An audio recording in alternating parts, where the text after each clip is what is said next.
A ideia da recursividade é que permite-nos iterar e fazer muitas coisas e resolver certos problemas que normalmente não se conseguiam fazer com loops normais ou assim. E portanto, esta ideia da recursão ou da recursividade é algo que vocês encontram um bocadinho às vezes nos dicionários. Que é quando chegam a uma definição de uma palavra, eles mandam-nos para outra palavra que na prática é só algo com a mesma raiz e, portanto, nós continuamos a não perceber o que é que está lá. Né? E, portanto, daí é que esta brincadeira que eu coloquei neste slide de introdução, que é, se você não entendeu, vá haver recursividade. E, no fundo, é uma espécie de uma pescadinha de rabo na boca que se faz continuamente, mas que é uma técnica utilizada em programação para resolver certos tipos de problemas. Um dos casos típicos de resolução é, por exemplo, a resolução do jogo das torres de Hanoi, que quando se faz com recursividade é relativamente simples de resolver. Mas pronto, falando um bocadinho mais sobre recursividade. Recursividade, nós vamos ver o que é, vamos olhar para as funções, como é que elas podem ser implementadas em JavaScript ou P5, vamos ver casos típicos, cálculo fatorial ou os números de Fibonacci, etc. E depois há os casos mais ligados à fratalidade, porque nós obviamente estamos interessados em recursividade para brincar com imagens gráficas, com elementos gráficos, e portanto perceber como é que nós nos podemos inspirar em objetos da natureza e ver onde é que a natureza, por exemplo, utilizou recursividade para definir certos objetos e inspirar-nos aí para fazer sketches em computer graphics e em arte generativa e programação generativa, etc. Na prática, a recursividade o que é? É um processo de repetição de um objeto de forma similar àquilo que já foi mostrado anteriormente. É, por exemplo, a questão dos fratais. Vocês certamente já viram muitas plantas na natureza que apresentam esta estrutura, algo deste género, um feno, por exemplo, em que vocês repararem, a estrutura macroscópica é semelhante à estrutura intermédia de cada uma destas componentes e depois, a um nível ainda mais microscópico, a mesma figura também aparece. E, portanto, há uma repetição de um padrão a diferentes escalas. Ou, por exemplo, cactos que vocês têm certamente no vosso jardim, ou já viram, em que o mesmo padrão, neste caso, deste triangular, aparece repetidamente e, neste caso, até aparece numa espiral. E, portanto, aqui há um comportamento da natureza que é fratal. Ou padrões como nas caudas de um pavão. Ora, este processo é feito muitas vezes de forma recursiva, algo que tem um certo elemento, um certo padrão, e esse padrão repete-se a si mesmo a diferentes tamanhos, a diferentes escalas, até à exaustão. Eu tenho aqui uma função muito simples, que é uma função recursiva. E reparem, esta função, se nós olharmos para ela recebe um x, um y e um d. Se não olharmos para este if, olharmos só para aquilo que ela faz, aqui em baixo, ela desenha um círculo, não é? Desenha o círculo x, y, d. Depois tem uma outra parte que é desenha rosa, x, y e d a dividir por 2. E, portanto, ela cá dentro chama-se a si mesma. É uma função que cá dentro invoca-se a si mesma. E parece que nós, se fizéssemos isto, iríamos estar eternamente num loop infinito, não é? Porque da primeira vez que chamássemos o desenho a rosa, desenhávamos um círculo, desenhávamos a rosa novamente, voltávamos a vir para aqui, desenhávamos outro círculo, desenhávamos novamente a rosa e andaríamos aqui assim eternamente num loop infinito e crashávamos o browser. Pronto. O que é que acontece? O que acontece é que eu, neste caso de desenhar esta rosa, tenho este parâmetro D, que funciona como o parâmetro que vai definir o diâmetro do círculo, mas ao mesmo tempo, quando eu mando desenhar a rosa seguinte, eu estou a dizer que quero que o novo tamanho seja metade do anterior, divido o D por 2. E tenho aqui este if inicial, aquilo que se chama um critério de paragem. Ora, obviamente, isto é tipo a estrutura básica de uma função recursiva. Uma função que se chama a si mesma, com um conjunto de parâmetros diferentes dos iniciais, neste caso só alteramos o t, e tem que ter um critério de paragem que não faz nada e que sai de forma a que se possa parar e não estar num processo infinito e não crashar o browser. Isto permite criar coisas interessantes. Neste caso, era para desenhar um círculo, nós podemos daqui a um bocadinho ver exemplos, mas é também muito utilizado, por exemplo, no cálculo de funções recursivas. Nós, por exemplo, sabemos que o fatorial, lembram-se da matemática do liceu, é um número qualquer que é dado pela multiplicação de todos os números abaixo dele, dos números naturais. Ou seja, o fatorial de 6 é 6 vezes 5 vezes 4 vezes 3 vezes 2 vezes 1. O fatorial de 4 é 4 vezes 3 vezes 2 vezes 1. Está 24. Obviamente, nós podemos escrever o fatorial de um número como sendo esse número vezes o fatorial do número anterior. Ou seja, o fatorial de 6 pode ser definido como sendo 6 vezes o fatorial de 5. E reparem, na prática, este n menos 1 fatorial está a chamar a mesma função fatorial que chamamos anterior. Isto, portanto, vem, a ideia de recursividade vem logo da definição matemática. Por exemplo, se nós fizéssemos o fatorial em JavaScript, a função fatorial, podíamos criar uma função factorial e dizer que o fatorial de um número n é o valor de n vezes o fatorial do número n menos 1. Agora, como nós não queremos que isto vá até ao infinito, porque o fatorial só está definido até n igual a 1, ou se fosse para n igual a 0, menos 1, menos 2, íamos ter problemas, temos que ter aqui um critério de paragem, senão isto ia ficar de forma infinita e crashava-nos o browser. Portanto, quando o n for 1, fazemos return de 1. É o nosso critério de paragem. Reparem que esta estrutura básica é a mesma estrutura que tínhamos aqui mostrado neste caso do desenhar a rosa. Só que aqui no desenhar a rosa eu desenhei aqui um círculo que neste caso não tem. Portanto, a ideia é sempre ter um critério de paragem, um stop, e depois o retorno de uma nova chamada da função recursiva. Outro exemplo que vocês também se calhar conhecem são os números de Fibonacci. Os números de Fibonacci, que são até muito, muito prevalentes na natureza, em objetos naturais. Por exemplo, o crescimento de ramos em certas árvores obedece a uma sequência de Fibonacci, etc, etc. E os números de Fibonacci, vocês sabem que são sempre dados pela soma dos dois números anteriores. E isto é outro exemplo de uma função recursiva. O Fibonacci do número n é igual ao Fibonacci do número n menos 1 mais o Fibonacci do número n menos 2, dos números anteriores. E, portanto, se nós quisermos, por exemplo, que o Fibonacci de 0 é 0, o Fibonacci de 1 é 1, agora apareceu aqui isto na frente, nós vamos obter uma sequência de números 1, 1, 2, 3, 5, 8, 13, 21. E o próximo número agora que vocês conseguem perceber qual é.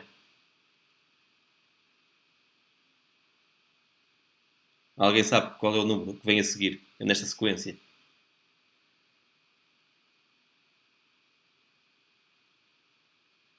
O próximo número é sempre a soma dos dois anteriores. Não é? É o 13 mais o 21. 13 mais o 21 dá 34. Certo? E depois de 34 mais 21 vai dar 55. Ora bem, o que é que acontece? Se nós olharmos para um exemplo, o que é que o Fibonacci, por exemplo, o Fibonacci de 4 faz? Segundo aquela nossa expressão, nós sabemos que o Fibonacci de 4 é igual ao Fibonacci de 3 mais o Fibonacci de 2, certo? Os dois anteriores. Por sua vez, o Fibonacci de 3 vai ser igual ao Fibonacci de 2 mais o Fibonacci de 1. E o Fibonacci de 2 é igual ao Fibonacci de 1 e mais o Fibonacci de 0. E o Fibonacci de 2, que nós não sabemos qual é, é a soma dos dois anteriores, do Fibonacci de 1 mais o Fibonacci de 0. O Fibonacci de 0 e 1, que é o que está aqui assim na parte mais baixa de todas estas sequências, são aqueles dois casos do critério de paragem que nós sabemos. Sabemos que o Fibonacci 0 é 0, sabemos que o Fibonacci 1 é 1, logo é só somar estas folhas terminais todas, 1 mais 0 mais 1 mais 1, e obteremos o resultado. Então, o quarto número de Fibonacci, segundo esta soma, obviamente, é o número 3. Vou ver se agora está aqui com este... Vou esperar um bocadinho para não aparecer aqui. É o 1, 1, 2, 3. E é o que nós temos ali. Em JavaScript, cá está. Esta função tem o Fibonacci do número n é dada pelo Fibonacci do n-2 mais o Fibonacci de n-1. Certo? Só que, cá está, temos que ter os critérios de paragem. Os nossos critérios de paragem são: se o n for 0, devolve 0. Se o n for 1, devolve 1.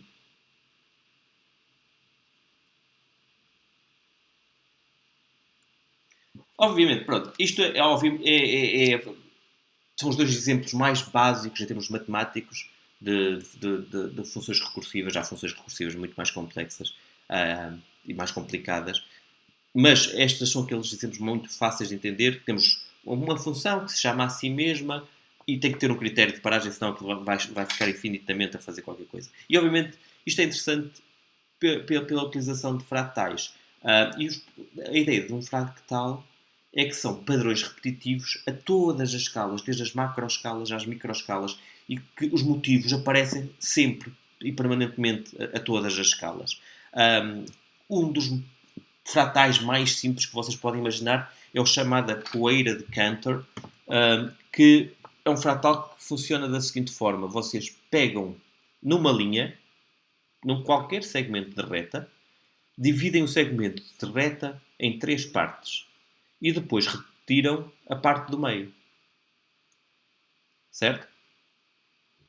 E esta chamada poeira de Cantor está aqui ilustrada a cada iteração.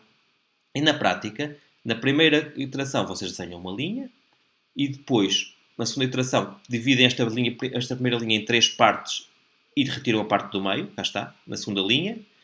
E depois, o que é que fazem? Na segunda iteração, vão a cada uma das linhas, cada um dos segmentos, e fazem exatamente o mesmo processo. Voltam a dividir em 3 partes e retiram a parte do meio. E assim sucessivamente, até que parece que tem aqui em baixo apenas um conjunto de pontos muito, muito pequeninos, não é? Isto é sempre resultado da divisão de cada elemento em 3 partes e retirar o elemento do meio. Ok? Isto é um exemplo de um fratal. Está para cada segmento reto, divide-se em 3 partes iguais, apaga-se o segmento central e executa-se outra vez a recursividade a acontecer. Outro caso, agora a 2 dimensões, por exemplo, é o chamado triângulo de Sierpinski. Alguém consegue imaginar como é que este triângulo é feito? Pois. O truque, reparem, é se nós começarmos a olharmos para a poeira de Cantor anterior e pensarmos que aquilo era uma linha que se dividia em 3 partes e depois tirava-se o bloco do meio. Aqui é um pouco semelhante no sentido que temos também que dividir este triângulo em partes, que é, a partir de um triângulo, desenhamos o triângulo exterior, por exemplo, pegamos nesse triângulo e temos que desenhar lá dentro mais 3 triângulos pequeninos. Reparem, este triângulo grande, exterior, desenha lá dentro 3 triângulos. E portanto, ficou este triângulo invertido branco de vazio de pernas para o ar, porque nós desenhamos lá 3 triângulos. Depois, para cada um dos triângulos desta segunda dimensão, fazemos exatamente a mesma coisa. Desenhamos 3 triângulos lá dentro. E depois, para cada um deles, voltamos a desenhar mais 3 triângulos pequeninos. E a seguir, mais 3 triângulos pequeninos. E, portanto, nós podemos repetir isto infinitamente e ter quantos níveis quisermos. E, portanto, mais denso vão ficar certos campos e certas partes do triângulo e outras partes vão ficar sempre muito vazias. Esta zona central aqui nunca vai ter nada, não é? E este é o triângulo de Sierpinski. E, novamente, estamos a criar um padrão que é repetitivo. E em que a nossa regra de desenho não é fazer este padrão minucioso, muito rendilhado. Não. A nossa regra de desenho é muito básica. Desenha um triângulo e agora desenha mais 3 triângulos dentro dele. E repete. E para cada um dos triângulos... Ou seja, a regra basicamente é para cada triângulo desenha 3 triângulos dentro dele. E andas sempre neste processo iterativo que permite criar este padrão. Obviamente que esta descoberta dos fratais começou com um senhor chamado Mandelbrot, que fez um estudo sobre fratais e que definiu um objeto que é este, o fratal de Mandelbrot, que é uma imagem clássica e que é extremamente belo, extremamente complexo e extremamente fratal, porque se calhar provavelmente vocês já viram esta imagem muitas vezes, mas é uma imagem que quando vocês já começam a fazer zoom in, vocês reparem que surgem padrões que são sempre repetitivos. É sempre o mesmo fratal, que ainda é muito, obviamente, sendo que é muito mais complexo do que o triângulo de Sierpinski ou a poeira de Cantor, né? Mas isto este pequena animação é um zoom in para dentro do fratal de Mandelbrot, que permite ir ampliando. Pronto, agora voltar, fez reset. Ir ampliando e perceber que os mesmos padrões surgem ad infinito a diferentes escalas. Há software que podem procurar, se estiverem interessados em ver isto, que permite fazer este zoom in, navegar dentro dos fratais deste género. Agora vocês dizem assim, está bem, este tipo de situação, obviamente, para desenhar ia ser completamente impossível especificar tudo. E, portanto, a única forma de poder desenhar algo deste género é com recursividade e com a utilização destes conceitos. Pronto. Eu tenho aqui uma série de exemplos que estamos aqui na última página, que vos vão mostrar como é que os fratais e as recursividades acontecem. E portanto nós vamos olhar para eles um a um em detalhe, mas depois no fim queria só falar dos exercícios que podemos fazer hoje, que têm a ver muito matemático, que vocês façam um JavaScriptzinho que escreva uma função recursiva que imprima os números naturais, ou seja, de 1 até n, e a outra é tentar que vocês, a partir destes exemplos que eu vos vou mostrar aqui, no slide anterior, façam algo vosso, ou seja, façam uma função recursiva que desenhe algo ad infinito também e crie por vocês um padrão interessante. Ok?